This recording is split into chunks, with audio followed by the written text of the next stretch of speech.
wakashata ndasulugu wanaye chiro chimwe handichadi asimuchi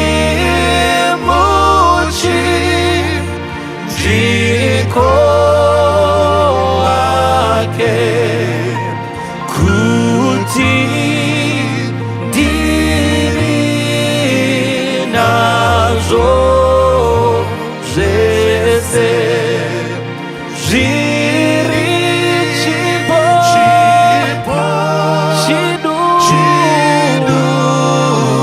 chidukuze urwo rudo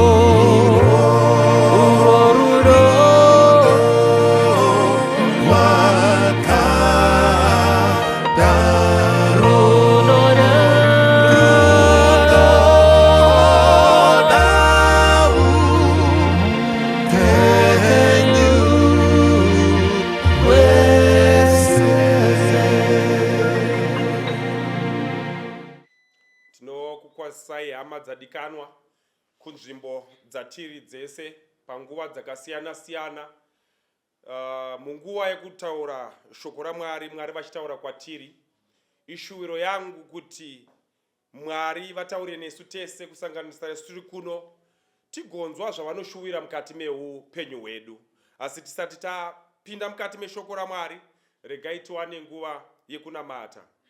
Baba vari kumusoro kudenga, kwete isu kuti tisimudzirwe asi mumuonekwe.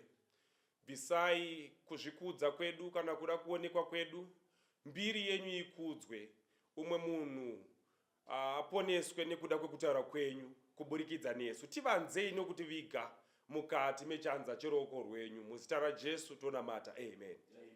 Tichadzidza pfungwa inobuda mubhuku raLuke chapter 5 kubva pavhesi 1 tichidzika nayo. Ipfungwa yakajairika, ipfungwa yatinoziva tese, ipfungwa dzakaparidzwa nevaparidzi vakuru. Asi Mwari anoda kutaura neumwe munhu nhasi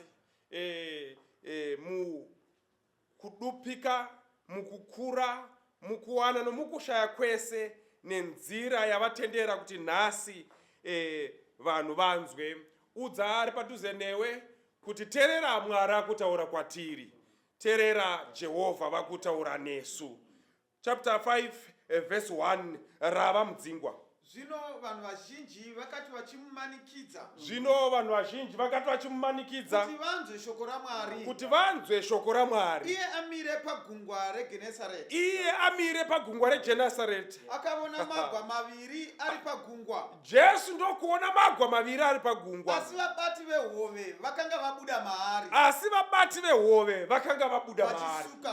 Vachisuka utava hwavo. Saka kuri kunzi panapa musoro wenyaya unototaura kuti kubatwa kwehove zhinji. Asi Jesu ari kunzi akanga achiparidzira vanhu. Vanhu ndokupuresa, kurunzi vakamutsimbirira vachida kuhwa shoko.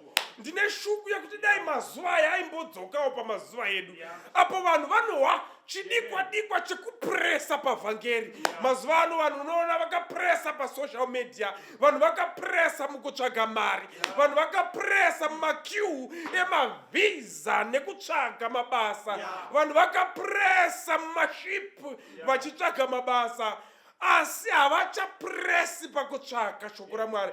Mazuva aya hanzi vanga vakazara Jesu, kwai Jesu akaramba achichovha kumasure, vachipuresa vachida kuhwa shoko, achida akataura rimwe vopuresa kusvikira Jesu vohwa tsoka dzake dzatsika gungwa kuseri. Ndo paakamira akatendeuka akaona magwa, akati panapa pulpiti yangu kwakutoparidza ndiri mugwa. Because vanhu vari kupuresera vhangeri, vakakomboregwa vanhu vaMwari, vachiri kupuresera shoko raMwari, vakakomboregwa vanhu vaMwari, vachiri kutsvaka shoko raMwari nemwoyo inoda, neshungu, vachiri kundeya, pasi nekudzika kutsvaka Jehovha, kutsvaka shoko raMwari. Saka hanzi Jesu akaramba achidzokera kumasure. Ndokuenda pagungwa reGenasareti. But verse 2 ndiri kufarira kuri kunzi Jesu akaona magwa maviri. Which means kana tichinamata tinonamata Mwari anoona. Tinonamata Kristu ane maziso. Tinotungamirirwa naJesu anoona. Vanhu vakawanda vanofunga kuti Kristu haoni. Vakaona zvinhu zveupenyu zvichinetsa, vasina mari, vanoti Kristu haoni. Vakaona merezi dzichidambuka, vanoti Jesu haoni. Vakaona vana vachivarasha, vanoti Jesu haoni. But apa kuri kunzi Jesu akacheuka, akaona magwa maviri, asina vanhu mukati. Jesu akacheuka akaona. Anoona Kristu. Anoona nhamo dzako. Anoona zviri kukunetsa zveupenyu. Pane zvizhinji zvakunetsa. Wanetswa nemweya yakaipa. Jesu anoona. Anoziva nenhamo Jesu. Anotungamirira tese. Tina Kristu anoona. Chikepe cheupenyu hwako hachisina chunhu. Wakanga unacho uchichidhiraivha. Uchifunga kuti pamwe ungabata. But musina chunhu. Wakatoburukawomo. Pana Kristu anoona kuti pane business remunhu rakavhara. Anozviona. Pana Kristu anoona. Hallelujah. Kuti kune akarambwa nemurume akasiiwa nevana achitambura. Murume achonera Joni kana kufona hafoni. Kristu ane hanya nemagwa edu asina chunhu. Anoaona. Pane vamwe vanofunga kuti Jesu anongoona vanhu vane mari chete. Anotarisa kunyange zvikepe zvevasina. Jesu anozvitarisa onanganidza. Oti chikepe hachina ichi. Otarisa ona varidzi vacho vari kunze vachisuka havo utava. Vasarenda mukati meupenyu. Pane nguva dzeupenyu hama dzangu dzatinosarenda in life. Jesu anoona vasarenda. Zveupenyu huno zvinoitika zvizhinji zvinokunda ngomakurira. Zvinosarendesa. But Kristu anoona. Nonamata Jesu anoona. Usanyeperwe nevanhu kuti haakuonere. Usabvunze mubvunzo woti Kristu hamundionere. Anoona kuti igwa rashama. Arina munhu anoona kuti wasiiwa nemudzimai wavasvimborume inofamba up and down. Anoona misodzi inoerera mausiku nemasikati. Anoona misodzi yevana vakasiiwa nevabereki dziri nherera, vari kushukurudzwa nevasara vachivachengeta.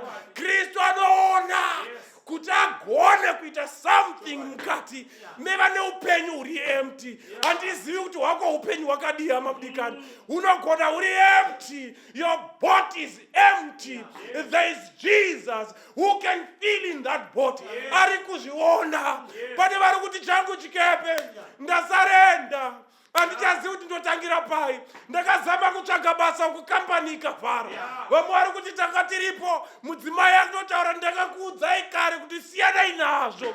The boat is empty. Pana Jesu anofila mabhotsi evanhu vashama.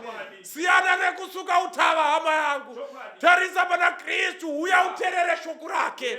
Agopinda mukati mebhoti reupenyu hwako. Varipo vari kuti Kristu upenyu hwakaoma uye mbopinda mubhoti.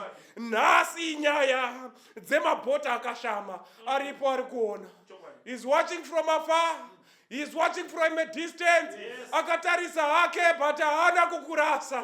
Haana kukurasa ari kuona. Waramba wakabatirira uri pana Kristu. Ari kukuona.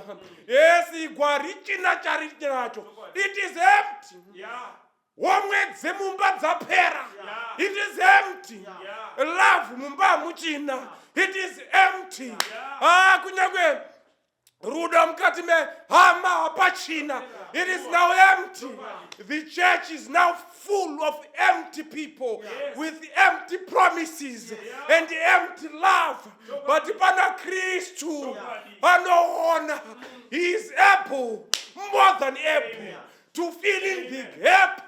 Rechikepe chako mudane nasi aripo. Mudze nhasi, haleluya, kuti Jesu chikepe hachichina munhu, ndakonewa kudriver, it is now empty. Uyai mufile nebvudzi dzenyu. Mudane nhasi. Tina Jesu ari epu, vana vaMwari. Tina Kristu anonzwa, tina Kristu anoona. Hanzi akaona, akatarisa, ndokuona magwaro maviri, haana kuona one. Akaona ese, akanga aripo kuti ari empty. Anoona nerako, haaonere vapfumi chete, anoona nerako, haaoni revatsvene chete, anoona nerako, haaoni revanozvita vamaelders, anoona nerako, haaoni raprofeti chete, anoona. Hanzi akaona ese ari maviri, akati ari empty. Akatarisa akaona varidzi vacho vachisuka rutava. Jesu anotarisa chero vakusuka rutava, anovaona vasarendeswa neupenyu, vaitigwa zvinokunda ngoma nekurira nevana. Jesu anovaona, ane ziso rinoona vese, vane mari anoona, vasina kufunda anoona, vakarambwa anoona, vasina hembe anoona, vasina mombe anoona, vane zhara mumba anoona. He is able, more than able, to see beyond our problems. Aripo Kristu anoona. Rava unzwe kubvesi chienderera mberi. Akapinda mune rimwe igwa raiva naSimoni. Akakumbira kwaari kuti abve pamhenderekedzo paduku apinde mumvura. Chokwadi. Zvino akagara akadzidzisa vanhu vazhinji ari mugwa. Wakati apedza kutaura, akati kuna Simoni, pindai kwakadzika, mubate utava hwenyu, mubate. Verse 5. Simoni akapindura akati, tenzi, tatambura usiku hwose, tisingabati chinhu, asi zvamadaro imi, ndichakanda utava. Saka verse 3 inobudisa pachena Jesu aona mukana. Apedza kuona mukana, Jesu anoushandisa. Inzwai maKristu akatitarira. Pane vanhu vakaona mikana vakasaushandisa.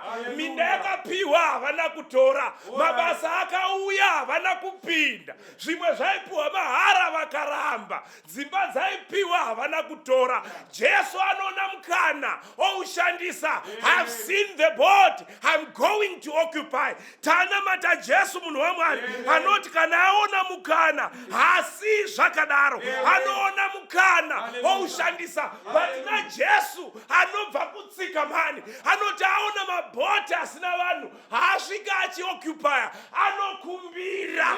Inzwai vanhu vaMwari, bhaibheri rangu kana Jesu achitaura anoti kumbirai muchapiwa, tsvagai muchawana, gogodzai muchazarurirwa. Saka Jesu paanoona igwa anoziva kuti ina handina chikepe, ndauya ndisina zvinhu zvevaridzi izvi, regai ndikumbire ndiwane kushandisa. Vazhinji vakaenda mumajere vakashaya mweya wokukumbira, vamwe vari kugwara vakashaya mweya wokukumbira, vamwe vari kufamba zvino vachitaura vega, chakashayikwa kukumbira. Jesu akumbira, ano-occupy boat, opinda mukati mayo. Inzwai vanhu vaMwari, tinonamata Jesu ane maplani.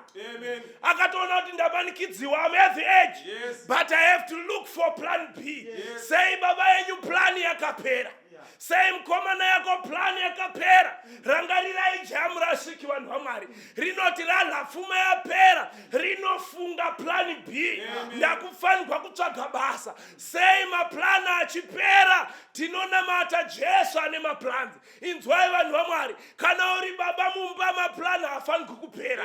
Muri ichiri kuda kudla, maplani haaperi. Jesu anoona plani yekuti aita muupenyu oishandisa. Ndo pano ndo Jesu watinonamata. Hatinamati Jesu anoperegwa, tinonamata Jesu anoona oita plan B neupenyu hwedu. Hauna kupera zvekudaro. Pane vamwe vakuzvitarisira pasi muupenyu, oti hakuna uchandida, hakuna uchandiroora, hapana uchandida pabasa, chero kuchecha havachandidi. Tina Jesu ane plani newe. As long uchiri kufema, ane mukana wokugadzirira plani newe. Saka verse 4 anobva abudisa pachena. kwai Jesu wedu anopedza. Inzwai vanhu vaMwari, Jesu anopedza. Atanga kuparidza, akapedza. It was not an everlasting sermon. It was not an everlasting prayer. Jesu anopedza. Tangaiwo zvinopera munhu waMwari. Kana chiri chikoro ngatimbopera hawo. Dzidza kosi inopera. Vamwe vakatanga apa, vakasira murodi. Vakanotanga apa, vakasira murodi. Akanonyenga musikana uyo, akasira murodi. Akapromisa uyo kuti acharora, akasira murodi. Akatenga mota, hana kupedza kubhadhara. Akavaka imba, ikasigwa murodi. Akatsvaga passport, hana kuzokrosa. Havapedzi, vakatanga havapedzi. But Jesu wedu anotanga mharidzo inopera. It is not an everlasting sermon. Tigere nevaparidzi vanoparidza kusvika vanhu vakuchema. We worship the Lord vanopedza. Tangaiwo zvinopera. Kwai Jesu apedza. Anotopedza munhu waMwari. Inzwai munhu waMwari. Vanotsvagwa maKristu anoziva kuti zvinopera. Chero Maria munayo ichapera baba, inopera. Chero kuganza kwamuinako kunopera. Chero hembe dzamuinadzo dzichapera, hakuna usingaperi. Nekuti Bhaibheri rangu kana richirekodha rinoti nothing new is under the sun. Hakuna chitsva pasi penyika ino. Zvose zvatakatarira zvinopera. Neni wacho ndichapera, nevakomana havachapera. Tese tinopera. Tinofanirwa kurangarira kuti mumazuva edu tichiri vanhu, we must be efficient in our time. Tinofanirwa kushandisa mukana mumazuva edu. Tinofanirwa kuita zvinhu mumazuva edu. Nemhaka yei nguva yekupera ichauya. Rangarira kuti mafuta aimbonamira imi. Musingaiti yekukhongozera achingobvuma oga. But iye zvino unonombora yese saachapera. Zvinopera. Rangarira kuti maiti mukadzipfeka hembe iyi, maifamba vanhu vachitotaura kuti yakakufutai. But iye zvino hakuna kusingacha uchakomenta. Zvinopera. Rangarirai kuti mota dzenyu dzaizikamwa kuti idzi ndedzananhiki dzakanaka. Iye zvino hakusina iri muzita renyu. Zvinopera. Varipo vari kuvhairira chinamato ezvino. Kunamata uchase unge kusina basa. Kana achiuya kuchechi anovinga barrier society. Zvinopera. Varipo vari kukokerwa kuuya konamata, but vanoita unge zvisina basa. Varipo vari kuvhairira hama dzavo, vana vamai vavo chaivo, vavakabuda navo mudumbu, vakavasira nyatsoro kumwa. Vari kuvhaira vachiita seunge hazvishandi. Inzwai munhu waMwari, zvinopera. Jesu mharidzo yake yakatopera. Zvopera. But Jesu, ndinonakirwa paverse 5. Peter kana akutaurira anoti Jesu kana iri nyaya yekuredza musatiudze. We are men of experience. Takaredza makore ose, but ndakungokuudzaiwo history yezuva ranhasi. Tazama usiku hwese. We have toiled all night. Nhasi ndo handisuda kubata zvelasi ye. Ndoda kukuudzai zvanhasi Jesu. Tazama zvikaramba. Inzwai vanhu vaMwari. Zvakakosha kuudza Jesu nyaya dzedu.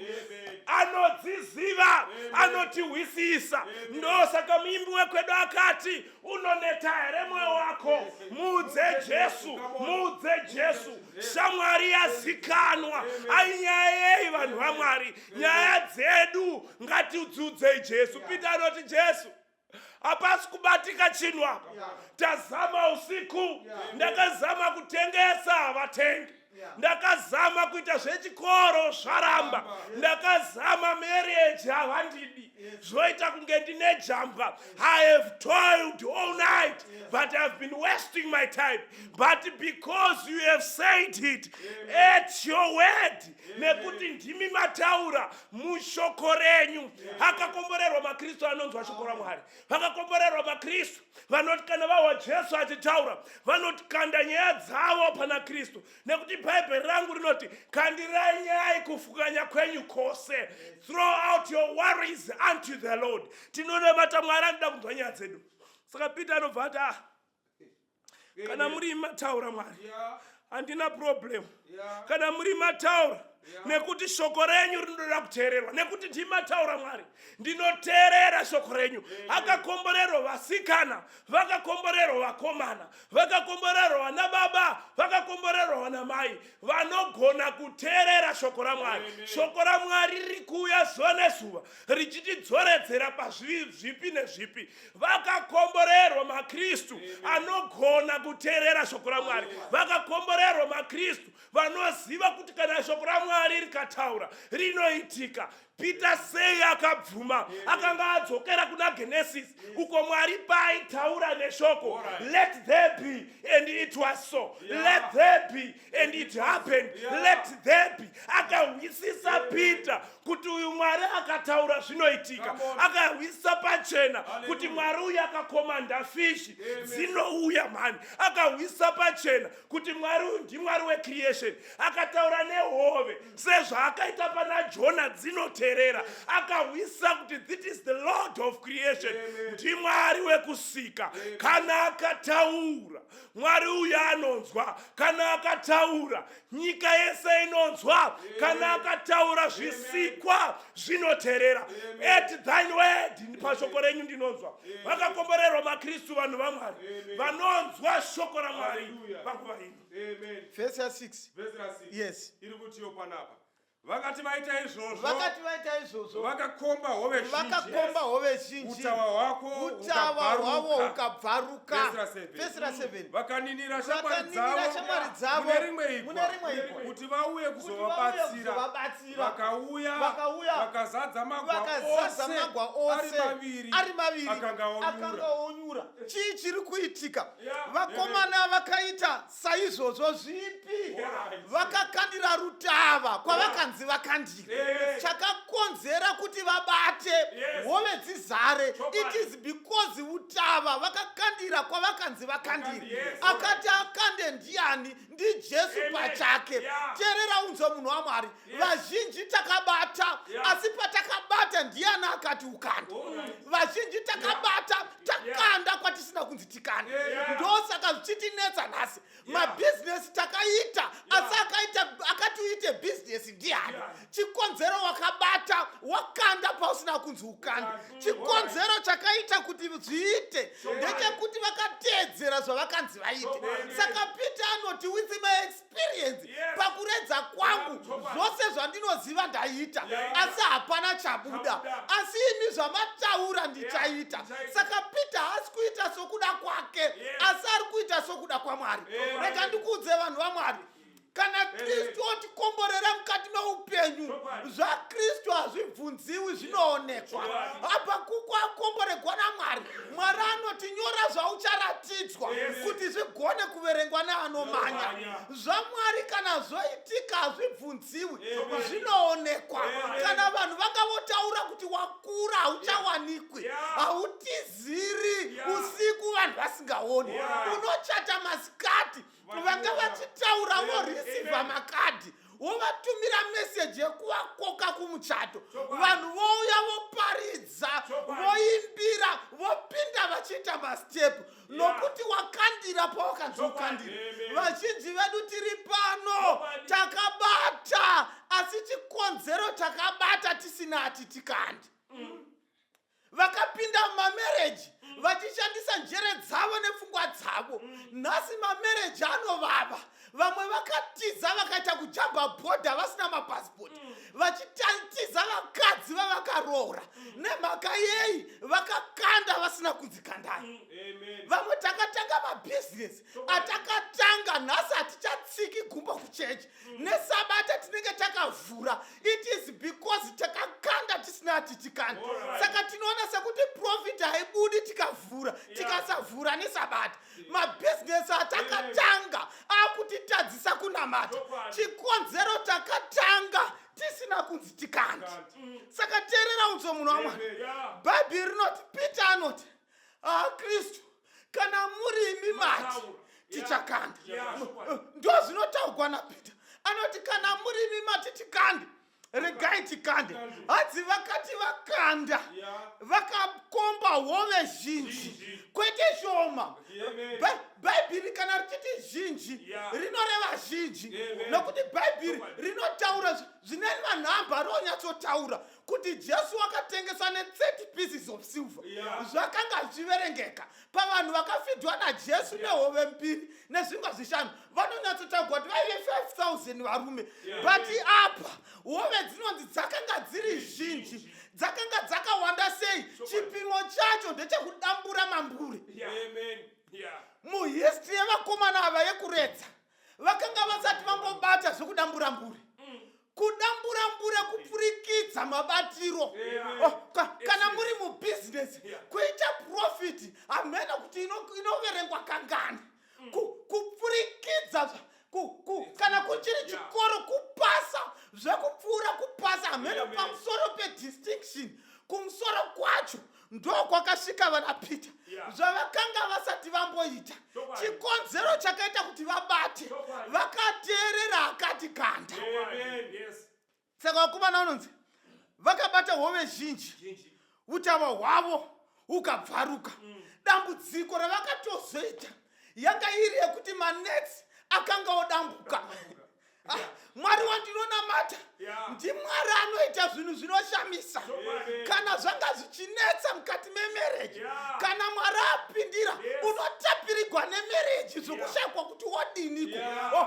Unoshakwa kuti ndoita zvekubhururuka here, ndomusimudza wonakigwa nemereji kana Mwari achinge apindira. Ndimwari anoti kana woita zvinhu zvake anoita zvinopfurikidza zvokuti unonakigwa kana waimbouta munamato wokuti ndoda kuti ndiyambuke bhodha.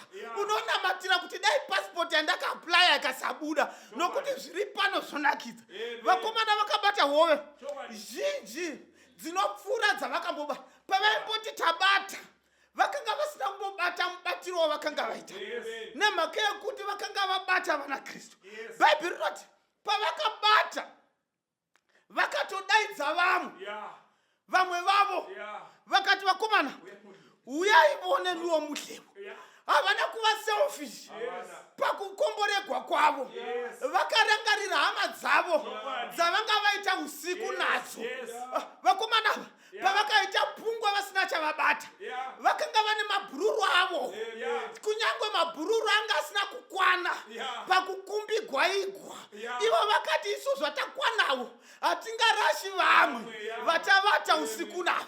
Rega ndikudze munhu waMwari, varipo vanhu vazhinji vari selfish vanokangamwa vavakanga vanavo pamazuva ekutambudzika. Pazvakavaitira muupenyu vakarasha hama dzavo dzavakanga vanadzo. Vamwe iko zvino vanonakigwa nekumirigwa panhamo kunzi mukomana hasati asvika. Chikonzero ndiyega neHonda Fit inogona kutakura vanhu kubva kumusha kuti vauye kuzochema kutaura. Saka ende anotoziva kuti ndini ndinayo. Anotomira kuti kana vasina kufona handiuyi nekuti anoda kuvaremera. Asi kwete nevakomana. Vakomana vakati aiwa vakomana uyai votidlevo hatingadli toga kana zvinhu zvaita mukati meupenyu.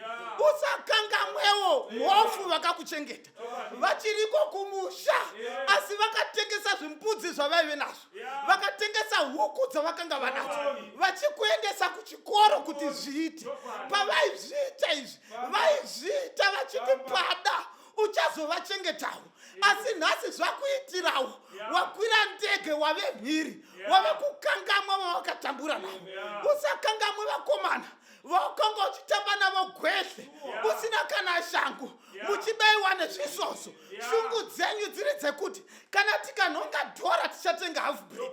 Pamazuva iwayo half bread that was an achievement kwamuri. Iye nhasi zvaitawo mukati meupenyu. Usakangamwe vakomana vavakanga unavo kubhora. Varangarirewo sevakomana ava vakati zvaita chikepe chavo chabata. Vakati vakomana uyaivo nemhaka yekuti tavata tose usiku hwose tanga tichitambura tose. Ndokubva vainda vakomana vakaninira vakazadza magwa avo ose ari maviri. Apa ndo panondinakidza. Vakomana havana kuzadza igwa rimwe chete, vakazadza magwa maviri. Teerera udze munhu waMwari. Mwari watinonamata ndimwari anosuplya zvinokwana dzinza rose. Haikona kufunga kuti zvaunowana iwe zvinokukwanira iwe nevana vako vaviri chete. zvamwari zvinokwana dzinza rose, zvinokwana kubhadhara rendi yekwauri. Kana zvichinge zvakwana kubhadhara rendi, zvoendesa vana vako kuchikoro, zvoendesa vana vavatete, zvoendesa vana vabamunini, zvoendesawo vana vabamko. Mwari wakakupinza mukati memhuri yauri kuti iwewe ugonewo kublesa vamwe. Saka iwe haikona kushandisa vamwe nekuvatsikirira. System yekuvafudzisa mombe vasingaendi kuchikoro, asi vako vachienda kuchikoro harisi zano raMwari. Zano raMwari nderekuti kana achinge akukomborera zvako zvaita, dana vamwe kuti vadlewo. Vanofanira kudlawo, vanofanira kudlawo. Bhaibheri shoko raMwari rinotudza vana Peter ndo pavakapedzisira kubata hove. Ndoda kuti uverenge verse 10 uchidzika. Verse 10. Yes. Ndizvo zvanga zvaitavo Jakobho naJohani, vanakomana vaZebhedhi, vaiva shamwari dzaSimoni. Ipapo Jesu akati kuna Simoni, usatya, kubva zvino uchabata vanhu. Verse 11. Zvino vakati vaisa magwa kunyika, vakasiya zvose vakamutevera. Bhaibheri rinondishamisa. Shungu dzevakomana dzavakanga vavinga kwaive kubata hove. Hove pavakadzibata vaenda pamakumbo aJesu, vakanoona zvimwe zviri kuseri kwehove. Vakomana vagara pamakumbo aJesu, vakaona zviri kuseri kwekubata hove. Vakaona kuti hove hongu tabata, asi pane zvimwe zvinowanikwa kuseri kwehove. Peter neshamwari dzake vakauya vose vakagara pamakumbo aJesu. Jesu panovataurira kuti vakomana, hove mabata zvakanaka izvozvo, asi kubva nhasi hamuchafaniri kubata hove, mave kufanira kubata vanhu. Teerera udza munhu waMwari, ko bhizinesi redu panyika harisi rekutsvaka mari, harisi rekutsvaka vakadzi, harisi rekutsvaka vana, harisi rekutsvaka dzidzo, but our core business as human beings kubata vanhu. Kana tisati tagona kubata vanhu, hatisati taona zviri kuseri kwehove. Vazhinji vedu tagutsikana nehove, tikakangamwa zviri kuseri kwehove. Tinofanira kusvika pakugona kusiya hove, kwete shoma. Zhinji Jesu akamirira kuti vabate zhinji, kuti kana tagona kusiya zhinji tigogona kubata vanhu. Vanhu havabatiwi nevanhu vanokara hove, vanhu vanobatiwa nevanhu vane shungu dzavanhu. Tinofanira kugona kusiya zvose zvizhinji. Kana tagona kusiya hove tichabata vanhu. Munamato wangu munhu waMwari, mukati meupenyu hwatiri kurarama, vazhinji vedu takanyura muhove. Vazhinji vedu takanyura muhove. Chikonzero chaita kuti tisiye hama dzedu dzichitambura isu tinazo, it is because takanyura muhove. But munamato wangu pazuva ranhasi kuti Mwari atibatsire tigone kusiya hove, tione zviri kuseri kwehove, tigogona kubata vanhu. Ndo munamato wangu wandinavo. Mwari teda angatibatsire tigone kuva varedzi vevanhu. Tingagone kuvaredza sei? Nezvose zvatinazo. Zvose zvatinazo ngazvive zvinotibatsira kugona kuredza vanhu. Saka munamato wangu pazuva ranhasi kuti neniwo ndigone kubata vanhu, neshamwari dzangu dzandinadzo tigone kubata vanhu. Ungave munamato wako here pazuva ranhasi kuti newewo upindewo pakugona kubata vanhu. Uti Mwari, ini pazuva ranhasi ndigone sei kusiya hove. Zhinji dzandakatarisana nadzo ndigone sei kudzisiya kuti ndigone kuva mubati wevanhu. Kana uri munamato wako, pandiri kuita munamato, simudza ruoko rwako tinamate pamwe chete. Mwari Baba uri kumusoro kudenga, tinokutendai panguva dzino nenyasha dzenyu nerudo rwenyu. Mwari, tinoziva kuti nguva zhinji tanga tichitenderera usiku hwese tichitsvaka kuti tingabate sei. But Mwari, toda kutenda kuti vazhinji vedu makatipa zvatakanga tichitsvaka, hove dzataida makatipa, but dambudziko ratinaro pamakatipa hatina kugona kumira pamakumbo enyu kuti mutiudze the next command after tabata hove. Vamwe takati tapiwa hove tikatiza pamberi penyu, nhasi tiri kungotenderera tisina chatinacho. But Mwari, toda kutenda kuti pazuva ranhasi matidzidzisa kuti kana tamira muchatiudza zvekuita after tabata hove. Imi chamunoda Mwari kuti tigone kubata vanhu. Chitigonesai Jehovha kubata vanhu. Nezvamakatipa zvatinazvo. Makatipa ma-resources atinawo. Ngati magone kumachanela kuti agone kubata vanhu. Makatipa ma-voices atinawo. Ngati magone kumashandisa kuti tibate vanhu. Zvose zvatinazvo Mwari ngatione iri mikana yekugona kubata vanhu. Kuti kana zvichinge zvaitwa zvapera mazita edu agonyogwa mukati metsamba roupenyu. Munamato wangu kuti pamunouya kuzotora akaita kuda kwenyu, tose takasimudza maoko tigokumbana nemi. Na Jesu chanamata nekusingaperi. Hakuna hama kupinda Jesu. Hakuna ona neumwe. Hakuna umwe kurapa vese. Hakuna ona neumwe. Anozivane namo Jesu, anotungamira tese. Hakuna umwe kupinda Jesu. Hakuna ona neumwe. Hakuna umwe mukuru zeba. Hakuna ona neumwe. Asiano zvita muduku. Hakuna ona neumwe. Anozivane namo Jesu, anotungamira tese. Hakuna umwe kupinda Jesu. Hakuna ona neumwe. Hakuna nguva asipo iye. Hakuna hakuchina neimwe. Kana usiku ruripo.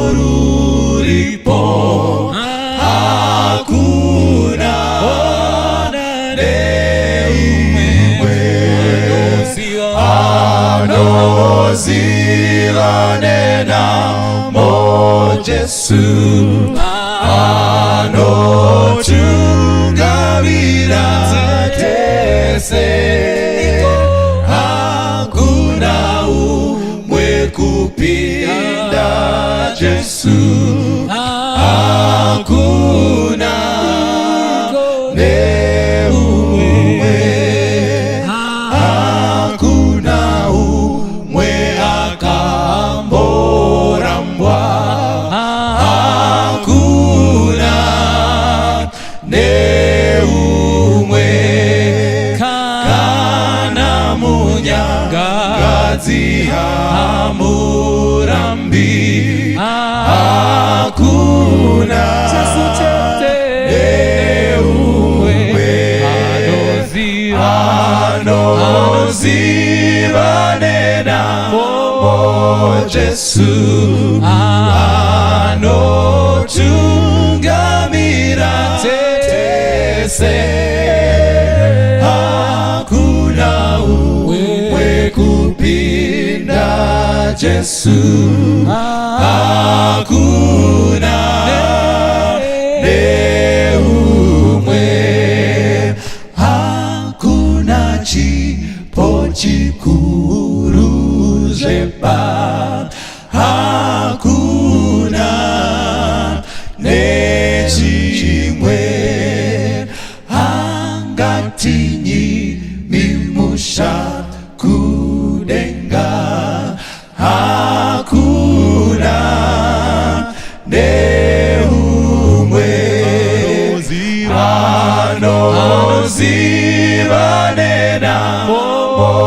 Jesu anotungamira tese, hakuna umwe kupinda Jesu, hakuna